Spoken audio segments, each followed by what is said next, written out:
नमस्कार, सत श्री अकाल, राम राम सा, खम्मा-गणी, वड़क्कम। आप सभी का ऑल्ट नीट मीडिया में फिर से स्वागत है। मैं आपकी होस्ट गायत्री देवी।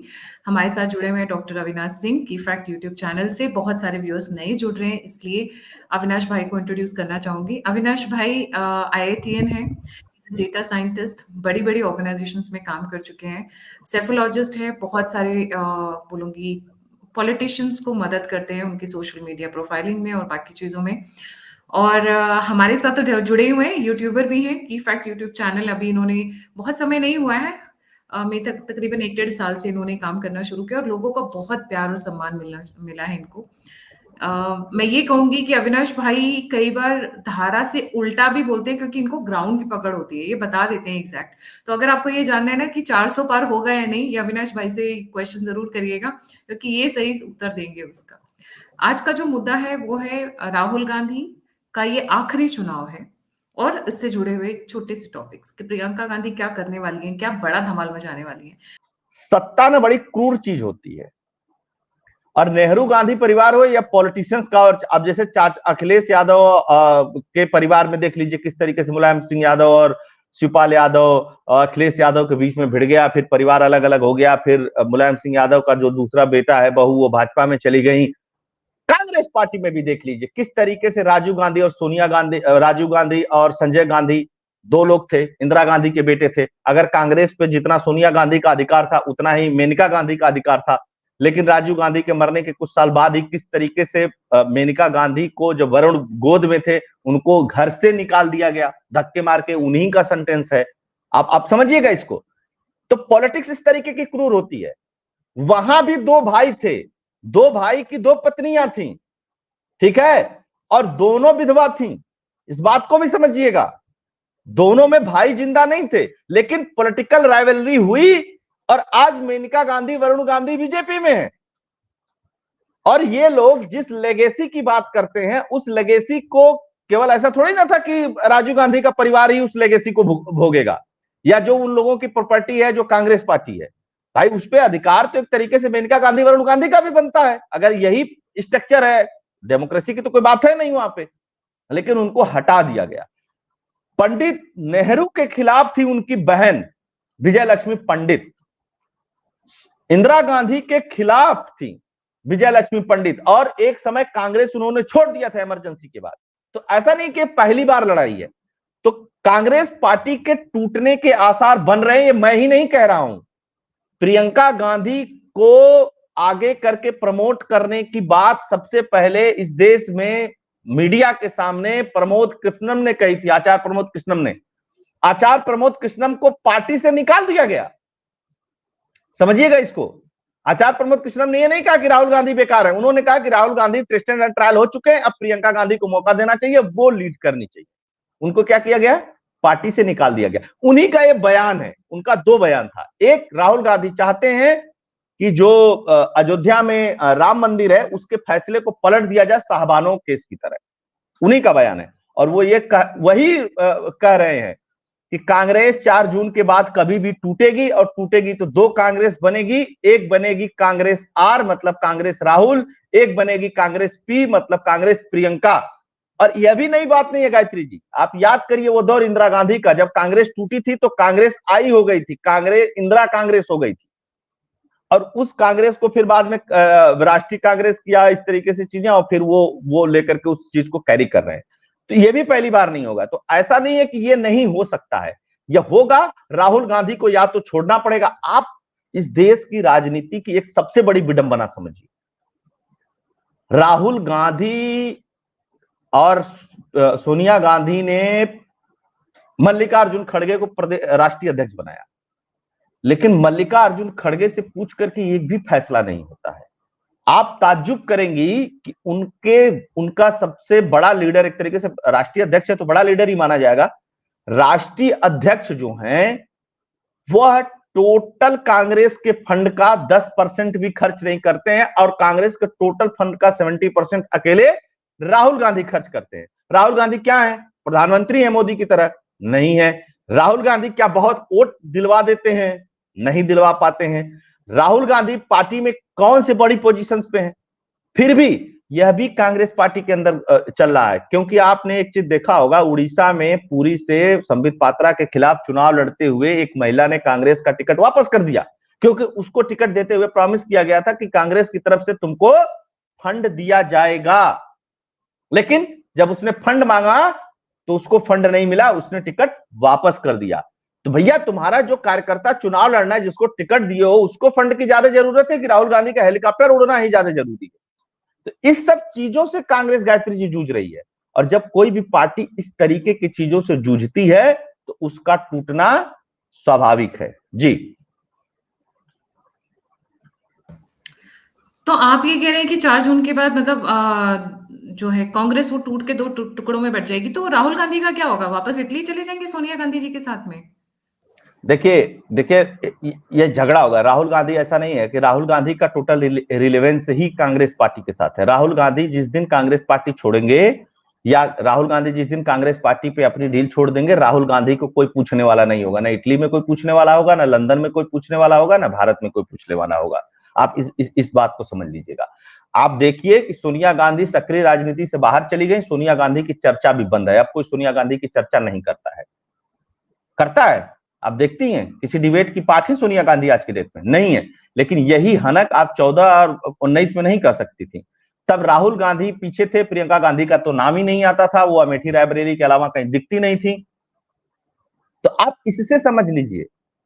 और अब तो लड़ाई इस स्तर पे पहुंच गई है, आप इस चीज को देखिए कि रॉबर्ट वाड्रा जैसे लोग मीडिया को बयान देते हैं कि अमेठी से फोन आ रहा है, अमेठी के लोग कह रहे हैं कि आप यहां से चुनाव लड़िए। आप समझ रही हैं? और रॉबर्ट वाड्रा कौन है? प्रियंका गांधी के हस्बैंड हैं, पति हैं। एक टेबल पे बैठ करके ये लोग खाना खाते हैं। कोट अनकोट मीडिया के द्वारा 17-18 हजार करोड़ की उनकी प्रॉपर्टी बताई जाती है। वह व्यक्ति मीडिया में आकर के कह रहा है, वह व्यक्ति टेबल के खाने पे बैठ करके नहीं कर सकता था। तो इसका मतलब यह है कि परिवार के अंदर एक टेबल पे बैठ करके खाना भी नहीं खाया जा रहा है। इसलिए रॉबर्ट वाड्रा जैसे लोगों को बाहर आकर के इस तरीके का स्टेटमेंट देना पड़ रहा है। फिर भी किशोरी लाल शर्मा को कांग्रेस ने टिकट दे दिया, रॉबर्ट वाड्रा को टिकट वहां से नहीं दिया। राहुल गांधी नहीं लड़ने देना चाहते प्रियंका गांधी को चुनाव। और इसमें जो सबसे महत्वपूर्ण भूमिका निभाने वाले लोगों में से हैं, वो है केसी वेणुगोपाल। केसी वेणुगोपाल को लेकर के संजय निरुपम ने क्या कहा है, केसी वेणुगोपाल को लेकर के संदीप दीक्षित ने क्या कहा है, केसी वेणुगोपाल को लेकर के अरविंदर सिंह लवली जो कांग्रेस के प्रदेश अध्यक्ष, उन्होंने पद छोड़ते हुए क्या कहा है, राधिका खेड़ा ने क्या कहा है, और बाकी नेताओं ने क्या कहा है, उसको भी देखिएगा। केसी वेणुगोपाल आते हैं केरला से, वो अभी भी उस पद पे बैठे हुए हैं। और एग्जैक्टली जो संजय निरुपम ने कहा ना कि कांग्रेस को 5 लोग चला रहे हैं, कुछ सोनिया गांधी के खेमे के लोग हैं वो चला रहे हैं, कुछ लोगों को मल्लिकार्जुन खड़गे हैंडल कर रहे हैं, एक प्रियंका गांधी का खेमा है, एक राहुल गांधी का खेमा है, और राहुल गांधी के खेमे के साथ एसोसिएट होकर केशव वेणुगोपाल है। अच्छा, केसी वेणुगोपाल क्यों पावरफुल हो जाते हैं? क्योंकि सोनिया गांधी निष्क्रिय है। सोनिया गांधी बहुत सारे मामलों में अब इंटरफेयर नहीं करती है, या उनको जानकारी नहीं होती है। राहुल गांधी की रिलेवेंस बढ़ जाती है। आपको पता है खड़गे साहब ने केसी वेणुगोपाल से कहा कि भैया किससे पूछ करके तुमने बावरिया को दिल्ली का प्रदेश अध्यक्ष बना दिया, बावरिया को प्रदेश प्रभारी बना दिया। और उसी की वजह से अरविंदर सिंह लवली जैसे नेता और 5 बड़े नेता कांग्रेस छोड़ करके चले गए। आप ये बताइए चुनाव का क्या मतलब होता है? चुनाव में 3 फैक्टर्स बहुत महत्वपूर्ण होते हैं गायत्री जी। एक, पहला, आपके पास लीडर होना चाहिए, आपके पास एक नेतृत्व होना चाहिए। दूसरी, आपकी एक फुल प्रूफ प्लानिंग होनी चाहिए। प्लानिंग में सिर्फ प्लानिंग एक शब्द नहीं होता है। प्लानिंग में आपका नैरेटिव क्या होगा, आप कैसे लोगों को आइडेंटिफाई करेंगे, आप किस तरीके का पार्टी का स्ट्रक्चर बनाएंगे, आपके पास इन स्ट्रक्चर्स को चलाने के लिए पैसा फंड कैसे आएगा, उसको कैसे मैनेज करेंगे, उसको कैसे डिस्ट्रीब्यूट करेंगे, ये सब प्लानिंग का पार्ट होता है। इसके साथ साथ कास्ट कॉम्बिनेशन कैसे बैठाएंगे, इसके साथ साथ रीजनल कॉम्बिनेशन कैसे बैठाएंगे, नेशनल पॉलिटिक्स का कॉम्बिनेशन कैसे बैठाएंगे, यह सब दिल्ली से गायब है। अब उल्टा बीजेपी में आप देखिए, तो दूसरे तरीके की चीजें हैं, दूसरे तरीके से सारी चीजें होती हैं। 7 सीटें क्यों दिल्ली में जीत जाती है बीजेपी? इसीलिए जीत जाती है ना कि उसके पास कांग्रेस पार्टी से अलग विजन है। अब एक चीज और इसमें देखिए जो और महत्वपूर्ण हो जाती है, अगर पूरी बातों को आप समझेंगे तो राहुल गांधी को प्रासंगिक बनाए रखने के लिए ये सारी चीजें हो रही हैं, लेकिन कार्यकर्ता छोड़ करके चले जा रहे हैं। जो तीसरा सबसे महत्वपूर्ण पॉइंट है, जो मैंने 3 आपको बताया, 2 बता दिया, तीसरा बता रहा हूं, कार्यकर्ता। अगर आपके पास कार्यकर्ता नहीं है तो आप ट्विटर और सोशल मीडिया पर ट्रेंड करा करके चुनाव जीत लेंगे या भाषण देकर के चुनाव जीत लेंगे? नहीं जीत सकते हैं। तो कार्यकर्ता तो आपका छोड़ करके चला जा रहा है। हम यहां से सुन रहे हैं ना कि अरविंदर सिंह लवली चला गया। अरविंदर सिंह लवली के साथ 150 आपके बूथ कार्यकर्ता भी छोड़ करके भाजपा में चले गए। तो आप 150 रातों रात खड़ा कर देंगे क्या कार्यकर्ता वहां पे? आपके पास इतनी क्षमता, इतनी शक्ति है, इतना ऑर्गेनाइजेशनल स्ट्रक्चर आपका। अब देखिए होता क्या है, जैसे जैसे लवली बीजेपी में होते, बीजेपी छोड़ करके चले जाते थे, बीजेपी कैडर बेस्ड पार्टी, ठीक है। अगर वो बूथ के कार्यकर्ता भी लेकर के चले जाते तो बीजेपी के पास ऐसा स्ट्रक्चर है कि वो बूथों पे कार्यकर्ता रातों रात बना सकती है। आपके पास वो भी नहीं है ना। सब कहते हैं कि मोदी अपने कंट्रोल में पार्टी चलाते हैं। बिल्कुल, शीर्ष नेतृत्व के कंट्रोल में अगर पार्टी नहीं रहेगी तो फिर कांग्रेस हो जाएगी ना। पार्टी होना ही चाहिए ना। देखिए, घर में मुखिया एक होना चाहिए, घर में 25 मुखिया नहीं होने चाहिए। और डेमोक्रेसी लोग चिल्लाते हैं, वो बात ठीक है, डेमोक्रेसी अपनी जगह पे है। योगी आदित्यनाथ को बुलडोजर चलाना है तो मोदी जी से पूछने की जरूरत नहीं पड़ती, आराम से बुलडोजर चलाते हैं। और उस बुलडोजर को शिवराज सिंह चौहान को फॉलो करना होता तो कोई दिक्कत नहीं। हेमंत बिस्व शर्मा को मदरसा बंद करना होता तो मोदी जी से नहीं पूछते हैं, बंद कर देते हैं वो। तो ये होता है नेतृत्व, इस तरीके से चलती है पार्टी। और ये सब चीज का अभाव है। जबरदस्ती कुछ पुराने लुटियन गैंग जो है, उनका जो इकोसिस्टम है, जो मेन स्ट्रीम मीडिया से भगाए हुए लतियाए हुए पत्रकार हैं, ये लोग मिलकर के हुआ करके कांग्रेस को जिंदा किया। अब बताइए, ध्रुव राठी के वीडियो के ऊपर डिपेंडेंट है कांग्रेस, तो जर्मनी से वीडियो बनाएगा, उसके 20 मिलियन फॉलोअर है। अरे उसके 20 मिलियन फॉलोअर है, नरेंद्र मोदी के 22 मिलियन फॉलोअर है यूट्यूब पे। वोट दे और वो वोट देने आते हैं कि जो 20 मिलियन फॉलोअर्स हैं। बहुत सारे लोग तो ऐसे हैं जो किसी भी नहीं है। जैसे आपने भी वीडियो देख लिया, मान ला आप तो नहीं वोट देती कांग्रेस को। एक जैसे बात बता रहे हैं आपको, 20 मिलियन फॉलोअर अगर ध्रुव राठी के हैं तो 22 मिलियन तो मोदी के भी हैं। क्या मुकाबला करोगे आप सोशल मीडिया पे? तो अब उस वीडियो को काट काट कर चलाएंगे। इससे पता चलता है कि आपके पास विजन ही नहीं है, आपके पास लोग ही नहीं है, आपके पास प्लानिंग ही नहीं है। ये सब सारी चीजें मिलकर के ही ऐसा होगा। आप मान करके चलिए, या तो राहुल गांधी पूरी तरीके से सरेंडर करके प्रियंका गांधी को पार्टी देकर के चले जाएं, अदरवाइज 4 जून के बाद राहुल गांधी का कांग्रेस पार्टी में रिलेवेंस नहीं रहेगा। कांग्रेस पार्टी में भयंकर टूट होगी। अगर टूट लोग नहीं होने देंगे तो आप मान करके चलिएगा गायत्री जी कि लाखों लाख कार्यकर्ता कांग्रेस पार्टी के पूरे देश से भारतीय जनता पार्टी ज्वाइन कर लेंगे। जी, इसमें एक मैं इसमें पृष्ठभूमि समझना चाहती हूँ अविनाश भाई, पीछे जाऊंगी। कहा जाता है कि ये जो अभी आज हो रहा है, जो राहुल गांधी की पप्पू इमेज बनी हुई है, या फिर जो उनके बारे में जोक्स होते हैं, हिमाचल के माल के बारे में बात होती है, ये सारी बातें कहा जाता है कि खुद किसी और ने नहीं, कांग्रेस के एक बड़े गुट ने जो टेक ओवर करना चाहता है, उन्होंने ही पूरी पृष्ठभूमि तैयार की है। और प्रियंका गांधी आज से नहीं, प्रियंका गांधी राजीव गांधी की मृत्यु के 2-3 साल बाद से ही पूरी की पूरी कांग्रेस को लेना चाहती थी। G23 भी उन्हीं का ही था, जो G23 ग्रुप बना था, कहा जाता है उन्हीं का ही था। हाँ, मास्टरमाइंड है, सामने में दिखाने के लिए डेफिनेटली गांधी परिवार में रही है, कांग्रेस में रही है, बट पीछे से राहुल गांधी के अगेंस्ट में एक जो बहुत बड़ा अब तबका खड़ा हो गया है, उसका मास्टरमाइंड खुद कोई और नहीं, प्रियंका गांधी नहीं है। आप देखिए ना, अब आप इसको बहुत ध्यान से देखिए। नवजोत सिंह सिद्धू को कौन सपोर्ट करता है पार्टी के अंदर? आपने पप्पू वाली बात कही ना, नवजोत सिंह सिद्धू को जब भाजपा वो छोड़ करके गए तो उनको कौन सपोर्ट करता है पार्टी के अंदर? सिर्फ एक व्यक्ति, उनका नाम है प्रियंका गांधी। और राहुल गांधी को पप्पू पहली बार किसने कहा था? नवजोत सिंह सिद्धू ने कहा था। पूरी तरीके से पंजाब में नेतृत्व को बदलने का काम किसने किया?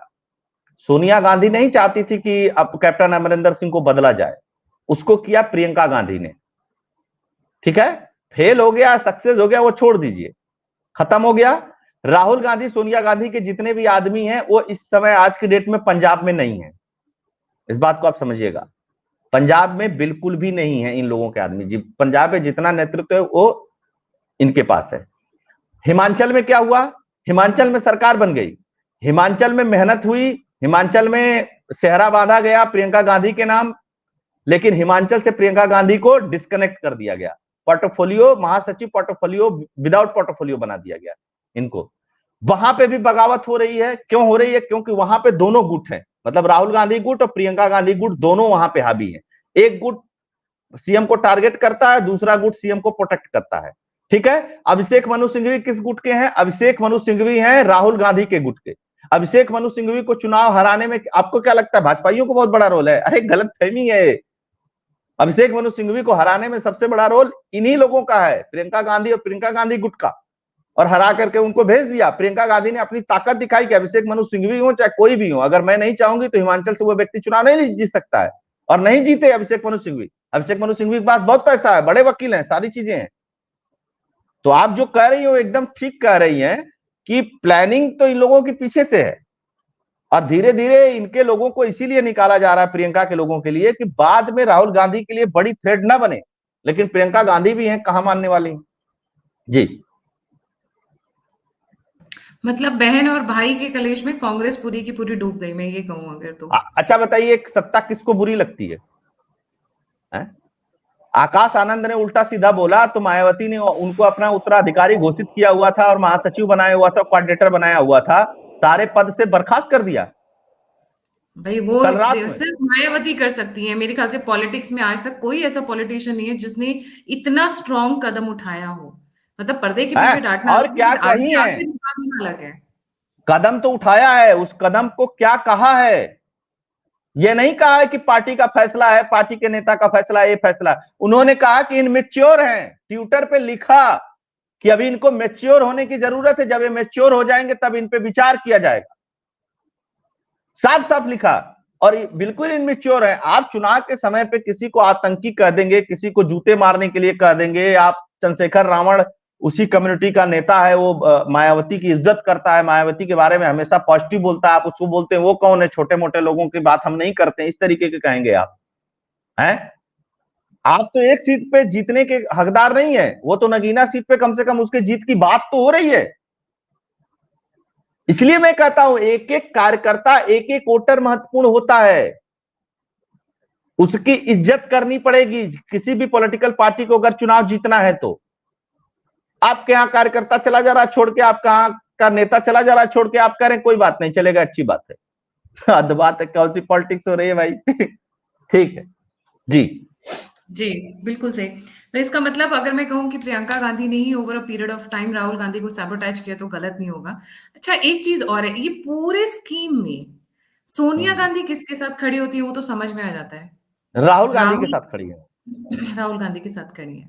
वाड्रा सुनने में आ रहा है कि उनका भी कोई भरोसा नहीं है, वो भी एक अलग घर में एक द्वंद छेड़े हुए हैं, प्रियंका गांधी के अगेंस्ट भी छेड़े हुए हैं। जी देखिए, रॉबर्ट वाड्रा ने पिछले चुनाव में ठीक ठाक पैसा खर्च किया था उत्तर प्रदेश में। ठीक है, मेरे बहुत सारे कांग्रेसी मित्र हैं, तो मैं पूछता था कि भाई इतना सब कुछ चल रहा है तो कैसे चल रहा है? कह रहा है कोई बात नहीं है, दीदी यहाँ लड़ रही हैं, बढ़िया है, मेहनत करेंगी, सही रहेगा, ये है वो है, और जीजा जी पैसा भेजते हैं, जीजा जी उसको मैनेज कर रहे हैं। तो जीजा जी को प्रियंका गांधी को नेता बनाने के लिए फंड की कमी नहीं है, फंड तो मैनेज हो जाएगा, वैसे भी गांधी परिवार की। लेकिन जीजा जी के कहने का ये मतलब है कि खुल करके तुम अपनी बात क्यों नहीं रखती हो पार्टी के अंदर। अब प्रियंका गांधी देखिए मौके की तलाश कर रही है। 24 से पहले अगर प्रियंका गांधी विद्रोह करती तो प्रियंका गांधी के खिलाफ लोग हो जाते। 24 से हारेंगे तो प्रियंका गांधी के पास बहुत बेस्ट टाइम होगा, बहुत बेस्ट टाइम, ये आप समझ लीजिएगा। आपको पता है कर्नाटक में डीके शिव कुमार जो हैं वो प्रियंका गांधी खेमे के हैं, सिद्धिरमैया जो है सोनिया गांधी राहुल गांधी खेमे के हैं। यही कारण था कि मुख्यमंत्री नहीं बने। ज्योतिरादित्य सिंधिया जो हैं वो प्रियंका गांधी खेमे के थे। कमलनाथ जो थे वो सोनिया गांधी के खेमे के थे। इस तरीके से चीजें थी। राहुल गांधी के बीच में जो कन्फ्लिक्ट पैदा हुआ है, सब चीजें, फिर पार्टी छोड़ करके बीजेपी ज्वाइन कर लिए। प्रियंका गांधी ने एक चीज कहा ना कि मैंने उनके साथ काम किया है, महाराज ऐसे वैसे फलाना ढिकाना कुल कह रही थी ना उनको लेकर के। ये सब चीजें हैं और यही चीजें वहां पे भी चल रही हैं। गहलोत जो है उस वो प्रियंका गांधी खेमे में चले आए थे बीच में। उनको लगता था प्रियंका गांधी नेता बनेंगी, तो राहुल गांधी से उनकी बकझक हो गई थी।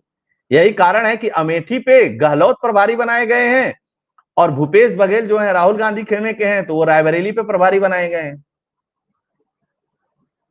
तब खेल सब सेट है ना। और बहुत आराम से समझ में आता है, अगर आप उस सारी पुरानी चीजों को नई चीजों को जब जोड़ेंगे तो आपको आराम से समझ में आ जाएगा। जी बिल्कुल सही अविनाश भाई। एक चीज और बोलना चाहूंगी, भारत के लिए कौन ठीक है, प्रियंका गांधी या राहुल गांधी? देखिए भारत के लिए। भारत, देखिए मुझसे पर्सनल मेरा ओपिनियन अगर अगर है तो मेरा पर्सनल ओपिनियन है कि भारत के लिए तो कांग्रेस पार्टी की सोच ही ठीक नहीं है ना। अच्छा, बहुत अंतर नहीं है प्रियंका गांधी और राहुल गांधी में। राहुल गांधी आज क्या बोलते हैं, कल क्या बोलते हैं, वो राहुल गांधी को पता नहीं होता, या राहुल गांधी में एक चिप फिट कर दी जाती है तो वो टिप रिकॉर्डर की तरह बजते रहते हैं। प्रियंका गांधी में ये चीजें नहीं है। हाँ, जब प्रियंका गांधी 150 मंच पे लगातार बोलेंगी तब पता चलेगा कि प्रियंका गांधी के अंदर कितना पोटेंशियल। पोटेंशियल सिर्फ भाषण देने से नहीं होता है, पोटेंशियल उससे भी देखा जाता है कि आप पार्टी को कितना ऑर्गेनाइज करके लेकर के चल रहे हैं। अगर सिंधिया नाराज हैं तो आप एक फोन कर रही हैं तो सिंधिया को मना कैसे रही है, ये डिपेंड करता है। आप बहुत अच्छा भाषण देती हैं तो आरएसएस से निकला हुआ कौन सा कार्यकर्ता अच्छा भाषण नहीं दे पाता है। मैं आपको 500 भाजपा में ऐसे नेता बता सकता हूं जो बहुत अच्छा भाषण देते हैं। तो भाषण देना कोई ऐसी बात नहीं है। अब पोल तो तब खुलेगी ना जब आप आएंगी मैदान में, आप लड़ेंगी, आप मुख्य प्रतिद्वंदी जब रहेंगी तब। अब उसका मुकाबला फिर कैसे होगा वो देखने वाली बात। जी, पर्दे के पीछे खेलना और पर्दे के सामने आकर खेलने में बहुत अंतर रहता है। और बहुत अंतर है। वैसे बहुत प्रियंका गांधी वैसे जब भाषण देती है अविनाश भाई, तो ऐसा नहीं लगता है कि वो पप्पू से बहुत ज्यादा अलग है, तभी उनका नामकरण सोशल मीडिया पे पिंकी कर दिया गया है। वो भी एक एक लाइन देख देख कर टटोल टटोल कर पढ़ रही होती है, उसके बावजूद गलती करती हैं। मतलब पूरी जिंदगी भारत में रही पर भारतीय अभी तक नहीं हो पाई है, मैं ये कहूंगी अभी तक देखिए लफ्ज। आप तैयारी करके आएंगे, आप जानते रहेंगे, और आप देखिए आप अगर तैयारी करके नहीं आएंगे तो फिर आप कुछ कर नहीं सकते हैं उसमें, पहली चीज। दूसरी चीज मैं आपको बोल दूं कि आप देख करके बोलिए, देख करके बोलने में कोई दिक्कत नहीं है। बहन मायावती भी देख करके बोलती है, बहुत सारे नेता देख करके बोलते हैं, बहुत सारे मैटर देख करके बोला भी जाता है। लेकिन जब आपको उस मैटर के इर्द गिर्द की 10 बातें पता होती हैं तब आप उसको सही से कैरी कर ले जाते हो जनता के बीच में। लेकिन अगर आपको पता ही नहीं है, सिर्फ लाइन पढ़नी है, तब फिर आप गलती करोगे ही करोगे। आपको राजनीति में यह पता होना चाहिए कि आप कहां खड़े हैं, किसके सामने खड़े हैं, किस लिए खड़े हैं, और क्या बोलना है और क्या नहीं बोलना है। यह जब आपको भान हो जाएगा तब आप पक्के पॉलिटिशियन हो जाएंगे। मोदी बाबा को यह पक्का पता है। आपको पता है ना, एक डांसिंग वीडियो किसी ने एआई के थ्रू बना दिया, ममता बनर्जी उस पे एफआईआर करवाने लगी, मोदी उसको ट्वीट करके मजा लेने लगे। जानती हैं क्यों? मोदी को लोग डिक्टेटर कहते हैं। उसने बताया कि देखो असली डिक्टेटर कौन है। अगर किसी ने बना भी दिया मजाक में तो यार क्या हो गया, कौन सा उसमें गाली थी, है? अच्छी चीज थी। हो सकता है कि जो 18 साल से लेकर के 25 साल के युवा नए वोटर जो जुड़े हैं, 18 साल से लेकर के 23 साल तक के तो युवा वोटर 5 साल वाले कॉम्बिनेशन में जुड़े ही होंगे। जो 23 साल का हुआ होगा वो भी फर्स्ट टाइम वोटर होगा लोकसभा का, और जो 18 साल का हुआ होगा वो भी फर्स्ट टाइम वोटर होगा। तो हो सकता है कि 18 से 23 वालों को रील के माध्यम से बड़ा बढ़िया लगता है कि अरे एकदम हमारे लीडर देखो कितना स्ट्रांग है, या चेहरे पे स्माइल ही आ जाती। तो ये स्टाइलिश। टाइमिंग और, हाँ, बिल्कुल टाइमिंग और हम फ्रेम। हम लोग स्कूल में होते थे तो हम टीचर्स का नामकरण नहीं करते थे, गुलाटी नाम होता तो हाँ हम गुलाबो ठीक बात है। बोलते थे। तो वो हाँ ठीक बुरा बात नहीं है। मानते इन चीजों को, तो वही उन्होंने दिखलाया कि भाई ठीक है, का एक ठीक है। क्या बोलते हैं फनी सा कार्टून है, इसको क्या ऑफेंस लेना। पर उसी चीज को हाँ ममता बनर्जी ने अपने अलग एंगल से, पुलिस वाला हो, तुम्हारा घर का एड्रेस बताओ, तुम्हारा नाम पता बताओ, हमारे हैं तुम्हारे घर, इस तरीके से धमकी देना शुरू कर दी। तो रियल डिक्टेटर कौन है पता चलता है। और प्रियंका गांधी, एक चीज आपने मुझे कल या परसों के शो में कही थी, Priyanka Gandhi is no different than Mamata Banerjee. ठीक बात है। इस पे आप थोड़ा सा कहना चाहेंगे?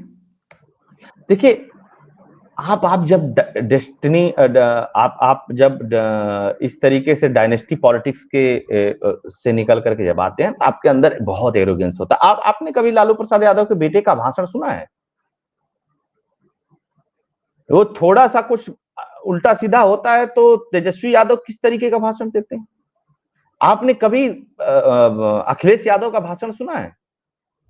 आपने कभी इस तरीके के जितने भी हैं, राहुल गांधी देख लीजिए, चाहे प्रियंका गांधी देख लीजिए, जैसे इनके अंदर ना एक तरीके का अहंकार झलकता है। क्यों झलकता है? क्योंकि इन्होंने कभी संघर्ष नहीं किया, कभी लाठी नहीं खाया, कभी आंदोलन नहीं किया, कभी रोड पे चले नहीं, रोड पे निकले नहीं। अब कंटेनर में बैठ करके यात्रा राहुल गांधी कर लिए तो लोगों को लगता है बहुत बड़ा काम कर लिए। राहुल गांधी, अखिलेश यादव एसी बस में यात्रा करते हैं, तेजस्वी यादव एसी बस में यात्रा करते हैं। कभी लोगों के बीच में जाकर के बैठ करके पॉलिटिक्स किए होते तो फिर इस तरीके की भाषा का प्रयोग नहीं करते। जिस तरीके की भाषा का प्रयोग ये लोग करते हैं, और जो विनम्र बना रहता है। आप देखिए, एक और रामविलास पासवान का बेटा है, वो भी राजनीति में है। उसकी चर्चा क्यों होती है? आप सुनिएगा उसको, उसके अंदर बहुत जोश है, लेकिन वो विनम्र बना रहता है, वो हाथ जोड़ करके खड़ा रहता है, वो उल्टी सीधी चीजें किसी के बारे में भी नहीं बोलता है, इसलिए लोग उसको प्यार करते हैं। बिहार में जितना पॉपुलर मनीष कश्यप, प्रशांत किशोर और चिराग पासवान है, उतना नया कोई युवा पॉपुलर नहीं है। ठीक है, वो उनके साथ आरजेडी है तो आरजेडी के कार्यकर्ता मिला करके उनको पॉपुलर कर देते हैं। ये लोग तो विदाउट बेस पॉपुलर है भाई। 4-5 सीटों को छोड़ करके चिराग पासवान का कोई बहुत बड़ा बेस थोड़ा नहीं है रामविलास पासवान की पार्टी का बिहार के अंदर। लेकिन पूरे बिहार में क्यों पॉपुलर है? बिहार के बाहर भी लोग उसकी बात करते हैं, इसको मुख्यमंत्री होना चाहिए। मनीष कश्यप के पास तो वो भी नहीं है, वो क्यों पॉपुलर था?